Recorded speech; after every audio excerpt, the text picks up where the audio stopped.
को भाई विष्णाराम जी के परिवार को न्याय दिलाने के लिए हमारे बीच में बहुत ही वरिष्ठ कांग्रेस के नेता हेमाराम चौधरी जी, श्री हरीश चौधरी जी, मदन प्रजापत जी, हमारे साथी गोपाराम जी मेघवाल साहब, जयपुर से रवि जी, गोविंद जी, चेतन जी, थान सिंह जी, NSY के मेरे साथी बबलू जी, ज्ञानोदया जी, जितेंद्र जी, पटेल साहब, सब लोग आप सब पधारे हैं और सबकी एक ही भावना है कि इस भाई को न्याय कैसे मिले। मैं खुद जयपुर में था जब ये घटना हुई, तो इस घटना की गूंज केवल बाड़मेर में, जोधपुर में नहीं है, पूरे हिंदुस्तान में है। सबको दर्द है, सबको पीड़ा है, लेकिन बड़ी विडंबना ये है कि हिंदुस्तान एकमात्र ऐसा देश है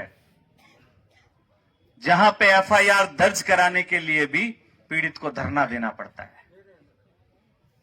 ये कोई नई बात नहीं है, सरकार ने सोच लिया है, ये तो रोज होता है। इसका जवाब मैं बताता हूं, सरकार क्यों नहीं आपको पैकेज देना चाहती, क्योंकि सरकार जो वर्तमान में है बीजेपी की, ये धर्म और जाति देख के न्याय करती है। वो इंसान देख के न्याय नहीं करती है, वो आपके कपड़े देखती है, आपकी जाति देखती है, आपका धर्म देखती है और फिर न्याय करती है। आप देखिए, रातों रात सोते हुए लोगों को घरों से बाहर फेंक दिया जाता है और बुलडोजर घर पे चला दिया जाता है। बेशर्मी की बात है, यहां का एक नेता अपने देश में हो रही घटनाओं पे नहीं बोल रहा है। हमें कोई आपत्ति नहीं है, देश चाहे हिंदुस्तान हो चाहे बांग्लादेश हो, अल्पसंख्यकों पे किसी भी प्रकार का कहीं पे भी कोई अत्याचार नहीं होना चाहिए। हम साथ में हैं। बांग्लादेश में जो घटनाएं हो रही हैं, हम विरोध करते हैं। हम ये भी मांग करते हैं कि वहां पे भी न्यायोचित व्यवस्था हो, लेकिन आप अपने देश में देखिए आप क्या कर रहे हो। बेशर्मी की बात है, आप अभी तक यहां नहीं आए हो। ये भी तो हिंदू है, आप हमें भी हिंदू ही मानते हैं। क्या इन हिंदुओं में क्यों भेदभाव है? शकल देख के, जाति देख के, वर्ग देख के आप न्याय करो। आपको सवाल पूछना चाहिए। वर्तमान की शासन की स्थिति ऐसी है जैसे अंग्रेजों के टाइम चलती थी, ईस्ट इंडिया कंपनी का राज था, और आज भी ऐसा लगता है कि बीजेपी की सरकार जो है, फूट डालो राज करो वाली जो नीति अपना रही है, वो भी अंग्रेजों वाली है। लेकिन याद रखना, उस दौर के नेताओं ने जूत मारे थे, क्रांति लेके आए थे, जनता एकजुट हुई और अंग्रेजों को बाहर खदेड़ दिया। तो आज का व्यक्ति जाग गया है, क्रांतिकारी है। वर्तमान के शासन को, आपके 4 दिन के धरने को याद करके एक बात समझ में आती है। याद रखना मेरे नौजवान साथियों, हमारे वरिष्ठ नेता यहां बैठे हैं, जब असूलों की बात आए तो टकराना जरूरी है और जिंदा हो तो जिंदा नजर आना जरूरी है। डॉक्टर अंबेडकर आपको संविधान देके गए, उस संविधान के अंदर हर एक व्यक्ति बराबर है। विकलांग हो, बच्चा हो, बूढ़ा हो, नौजवान हो, अमीर हो, गरीब हो, विधायक हो या ठेला चलाने वाला मजदूर हो, ये डॉक्टर अंबेडकर का संविधान है। लेकिन इन लोगों ने जब से सत्ता में आए हैं, उस संविधान को तार तार करने की कोशिश कर रहे हैं। आपको सजा किस चीज की मिल रही है? आपको पता है कि आपने इस देश में संविधान को बचाने के लिए वोट किया। वो लोग इसलिए नहीं आ रहे आप लोगों के बीच में। क्या था, कन्हैयालाल जी को भी चाकू से मारा गया, हम लोग लड़े, हमारी सरकार के खिलाफ लड़े। आज वही लोग उस दिन विरोध कर रहे थे, न्याय मिला, आज कहां है? क्योंकि सामने मारने वाला एक मुसलमान था। तो भैया, क्रिमिनल की कोई जाति और धर्म नहीं होता है, क्रिमिनल क्रिमिनल होता है। मैं तो चारण समाज के लोगों से भी कहूंगा कि आपको यहां आना चाहिए, इस आंदोलन को समर्थन देना चाहिए और न्याय की मांग करनी चाहिए। क्योंकि अगर आप क्रिमिनलों को जाति और धर्म में बांटोगे, समुदाय में बांटोगे, तो फिर तो जो बलात्कार करने वाले लोग हैं वो भी तो किसी जाति के होते होंगे, उनके पक्ष में आप खड़ा होना शुरू हो जाओगे तो कहां जाएगी इस देश की कानून व्यवस्था, कहां जाएगा इस देश का संविधान और कहां जाएगी इस देश की आत्मा। ये आपको समझने का, विचार करने का समय है। साथियों, बहुत बड़ी विडंबना है, कल आप हजारों की संख्या में इकट्ठे हुए, लेकिन मीडिया में आपको कहीं जगह नहीं मिली। राइजिंग राजस्थान चल रहा है। क्या है राइजिंग राजस्थान? आप घर से जो बेरोजगार नौकरी की मांग करते हैं, आप उनको घर में से उठा के लेके आते हो। किसान आंदोलन करते हैं, आप उनको घर से उठा के लेके आते हो, लेकिन आपसे एक हिस्ट्री सीटर नहीं पकड़ा गया। पुलिस वाले लोग यहां बैठे हैं, कितनी बड़ी नाकामी है कि आपको पता था वो हिस्ट्री सीटर है और इस तरीके की घटना को अंजाम दे सकता है, लेकिन खुलेआम हफ्ता वसूली करता घूम रहा है। आपने उस पर कोई शिकंजा नहीं कसा, क्योंकि आप इंतजार कर रहे थे कोई घटना हो और उस घटना के बाद हम जागृत हो और उसको गिरफ्तार करें। मंत्री जी का कुत्ता आप ढूंढ लाते हो, आपसे क्रिमिनल नहीं पकड़ा गया। कितनी बेशर्मी की बात है, आप सोचना और विचार करना। हमारे देश की पुलिस इतनी कमजोर है, हमारे देश की पुलिस इतनी कमजोर नहीं है, इस देश का शासन इतना कमजोर है। अगर पुलिस को फ्री हैंड छोड़ा जाए और सत्ता का इन्वॉल्वमेंट नहीं हो, मैं कह रहा हूं 2 घंटे के अंदर आरोपी आप लोग के बीच में होगा, नंगा करके उसको इस बालोतरा की सड़कों पे ये पुलिस घुमाए। लेकिन सरकार के दबाव में काम कर रही है आपकी पुलिस। मतलब इतना बड़ा कोई गिरोह नहीं होगा, उसके कोई आईएसआई से तो संपर्क होंगे नहीं, ना कई विदेशों से संपर्क होंगे, वो बालोतरा में आसपास किसी के घर में छुपा बैठा होगा। आप उसको नहीं पकड़ पाते हैं। कितनी बड़ी नाकामी और बेशर्मी है इस देश की कानून व्यवस्था पर। एक इतना छोटा सा अपराधी, अपराध बहुत बड़ा है लेकिन उसकी कोई गैंग नहीं है, तो हमें क्या उम्मीद आप लोगों से कि कल को कोई ऐसी बड़ी घटना हो जाए तो आप हमारा सुरक्षा का ध्यान रखेंगे। लेकिन पूरी पुलिस तो अडानी जी को एयरपोर्ट से लाने और राइजिंग राजस्थान में डिनर कराने में लगी हुई है। डिनर में क्या बन रहा है? सोनू निगम आ रहा है, परफॉर्मेंस दे रहा है, वहां डांस कर रहे हैं। यहां आपके आंदोलन की कोई चर्चा नहीं है।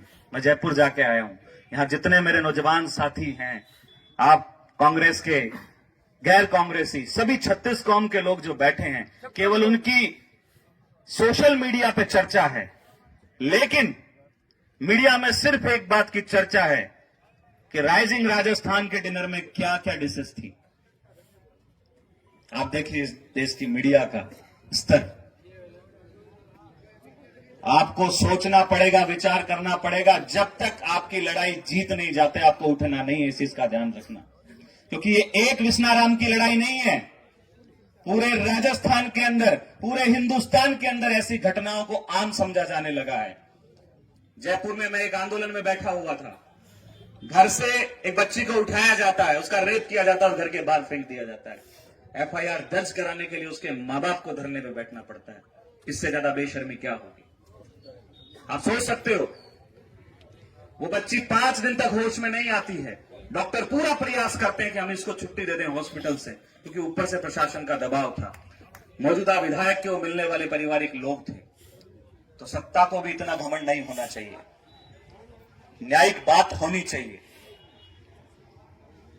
साथियों, आज बालोतरा और बाड़मेर, एक वक्त में हम जब सुनते थे कि काला पानी की सजा होती है, लेकिन आज बालोतरा और बाड़मेर अगर किसी चीज से जाना जाता है तो वो शिक्षा व्यवस्था को लेकर जाना जाता है। आपके बच्चे राजस्थान यूनिवर्सिटी से लेकर दिल्ली जेएनयू में पढ़ते हैं, लेकिन जब वो बच्चे पढ़ के आएंगे, लेकिन ऐसे अपराधियों से उनका सामना होगा, तो आप सोचो, वो किसी भी घटना को अंजाम दे सकते हैं।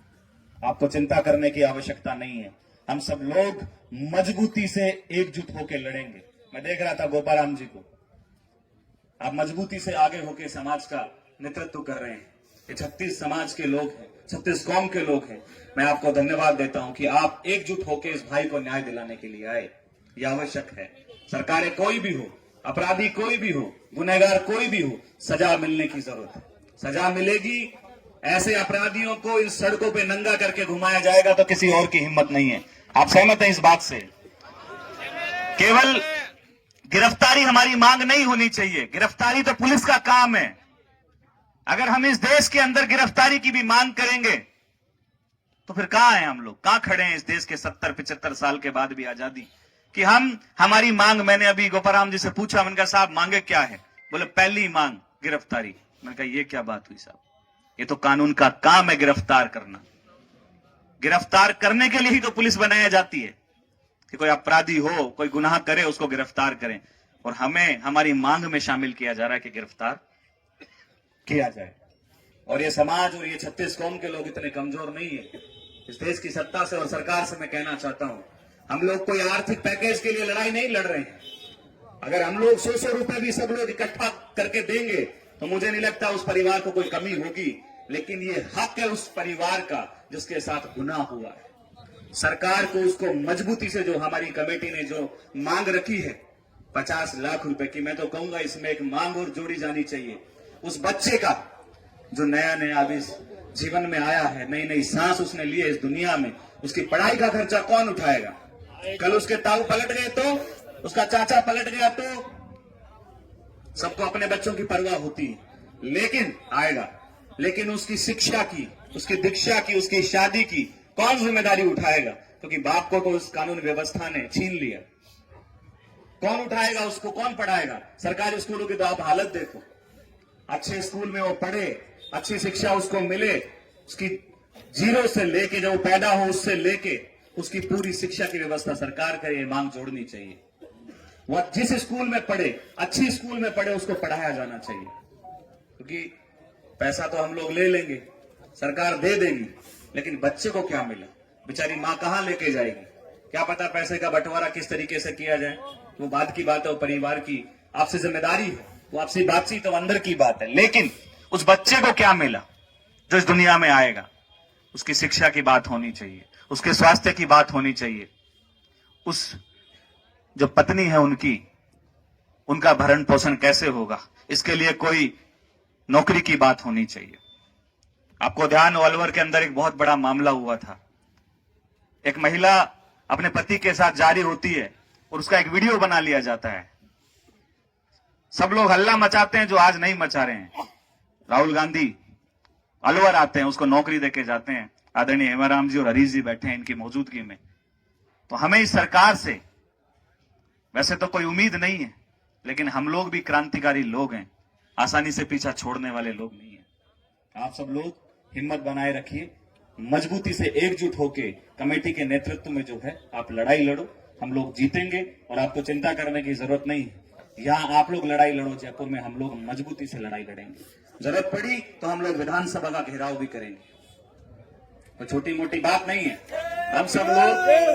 हम सब लोग मजबूत हैं, एकजुट हैं, अपनी लड़ाई को लड़ना जानते हैं, संघर्ष करना जानते हैं। अगर यहां से पार नहीं पड़ी तो आप यहां नेतृत्व करिएगा। आपका भाई भी इतना कमजोर नहीं है। हजारों की संख्या में ले जाके हम लोग जो है ना विधानसभा की ईंटें उखाड़ लाएंगे, चिंता मत करो। तो आप सब जय भीम, जय भीम। ये बाबा साहब का नारा है और बाबा साहब को हम लोग ये श्रद्धांजलि अर्पित इसलिए नहीं करते हैं। जय भीम का नारा क्यों बोलते हैं?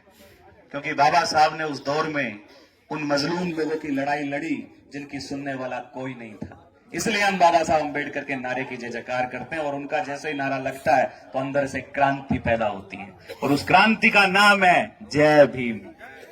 तो आप मजबूत रहिएगा। अभी हमारे बीच में हमारे नेता आए हैं, किस तरीके से बातचीत होती है, धरने पे किस तरीके की जो है निर्णायक स्थिति होगी, सब आपको अवगत कराया जाएगा। बहुत